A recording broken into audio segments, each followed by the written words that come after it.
Hey, good morning, everybody. How you doing? I'm Sean Lutz, coming to you from Cedar Light Studios here in Dallas, Texas. Today is October 23rd, 2025. This is going to be episode number 2 of Red Wings Update, NHL Update from Cedar Light Studios. Let's just jump right into it, folks. Last night, we had the Detroit Red Wings squaring off on the road against Buffalo. We're fresh off 5 in a row, trying to make it 6. So right off the bat in the first period, we didn't get off to the good start. 35 seconds in, Simon Edmondson, he takes a penalty here. We go on the PK early, not the kind of start that you want, but nonetheless, we battled through. We killed that off. They got some momentum going. We made a couple of saves, kept them on the perimeter. Decent job there on the first PKU, but a couple minutes later, and Riemsdyk takes a penalty, puts us down again. Here we go, folks. Not even 4 minutes, not even 3 minutes into this game, and we got 4 penalty minutes wrapped up. Not the start that you want on the road, but nonetheless, the Wings PK, we held in there. We kind of kept them on the perimeter there, and they got a pretty scary power play. They got some talent. You got Tage Thompson there. He's highly skilled. I think we did a good job keeping him on the perimeter and those guys. Gibson made a few good saves. We killed it off. But back-to-back penalty kills like that, and the momentum gaining for the home crowd, we were battling. We skated uphill for pretty much the rest of that period. I think we were getting our asses handed to us pretty much. We started finding our legs later in the period, but nonetheless, we escaped out of there, out of that period, knotted up at 0-0. Fresh slate for period 2. And here we go, right into period 2 action, folks. JT Comper.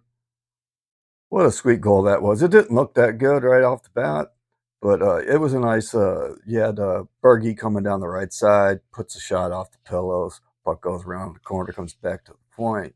And it looked like a shot and a deflection, at least for me live. It looked like a deflection of sorts, but no, it was a pass. You had to, when they replayed it, man, it was a nice little pass right to JT. Just a one move, boom, puck in. Sweet hands from JT. That gave the Wings a 1-0 lead. Man, that made us feel pretty good right there. But that didn't last long. Zucker, he tied it up 1-1. A couple minutes after that, Kozak gives Buffalo a 2-1 lead. And then, they were sticking it to us. We started to find our legs. We got some opportunities. Ellis, they got their goaltender, rookie goaltender, Colton. Ellis made his debut last night, made some good saves, stopped the breakaway. He was looking pretty good. But, Feeney, he ends up getting his third goal late in the second period. Tying it up at 2, heading into the third period. Hey, man, can we hang on and steal one of these babies? Now I'm going to cut to the chase. Sorry to spoil it for you. Going to the third. Here we go. The power play. Can't keep giving them up. Can't expect to keep killing them. Even though we have been, you can't live like that. We give them 5 power plays last night. We get 2. Sooner or later, they're going to find it, and they did. We had, who was it? It was Quinn at the power play goal. Too much talent on that. That gave them the 3-2 lead. That ended up being the game winner for Quinn. They added an insurance goal later, making it 4-2. That was down. We were down. We had some really, really good looks. I mean, Larkin had a breakaway. Larkin, let's not do the Harley kick. That stuff, that's a pet peeve. You guys look like fools doing that. Maybe if you didn't do the Harley kick, maybe you would have slipped that through 5-hole. You made a decent move, but I think Colton he got the better view on that one. But yeah, and the Harley kick. But we had opportunities to break it. Had some good looks. We had some good looks, but we just came up short. But we had opportunities, and that's all that you want. That was a positive. hopefully we can build on that and bring it into tonight's game. But I think the difference from that is the the power plays, that the penalties that we took, and we gave up too many of them. We just never really got our flow going, and especially starting off the first, we were battling uphill. We could have probably stole one out of there, but that's not what you want.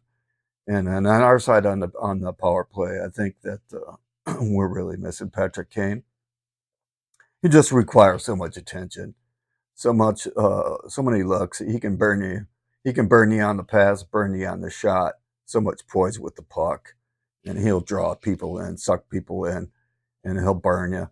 We're obviously missing him, but anyway, the other notable coverage for last night, we had New Jersey over Minnesota 4-1, and then the West Coast game, it was Montreal over Calgary, on which gave Montreal the lead in 2-point lead in our division with 12 points. We have a game in hand, but we both played tonight, which is going to lead me on to tonight's NHL coverage. Starting right off the bat, we got our mighty Detroit. We're not mighty yet, but they will be. Our mighty Detroit Red Wings playing in the 7 o'clock Eastern time slot. We're squaring off against the 3-3 New York Islanders, folks.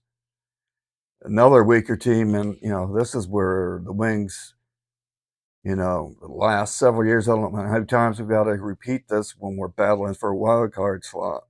These weaker teams in October, like Buffalo, New York Islanders, you can't relinquish points and losses to these teams in October, or we're going to be finding ourselves in the same situation come April, battling for the wild card slot.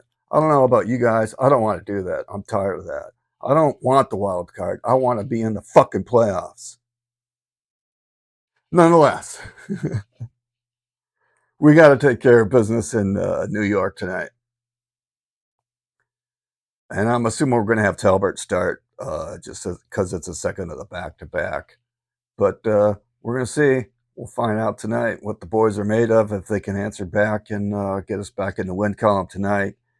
And hey, if we win and Montreal loses, that puts us right back into the first place in the Atlantic, and with a game in hand. But moving on to the rest of the action in the NHL tonight, man, it's action packed. 24 of the 32 teams in action. Do the math, folks. That's 12 games. That's a lot of games going on. I'm not going to cover them all, but in addition to our game, we're going to have. I'll cover the. I like to just, when there's so many games, I'll just pick out a couple from the time zone. So Eastern time zone, we're going to have the Pittsburgh at Florida. That's going to be at 7 p.m. Eastern time, and the Eastern time zone, folks. And then in the Central time zone, I got my Dallas Stars. I got the Los Angeles Kings heading into town to play Dallas, my secondary team. This is going to be at 9 o'clock Eastern. This is going to be on Hulu, if you got Hulu, if you care. But for me, locally, I'll be blacked out since I'm in Dallas. I'll be watching them on Victory Plus, which do the Texas Rangers and the Dallas Stars, and they do a phenomenal job on the streaming. But anyway, moving on to the West Coast feeds. West Coast games. We're going to have Montreal in Edmonton. This is going to be 9 o'clock Eastern.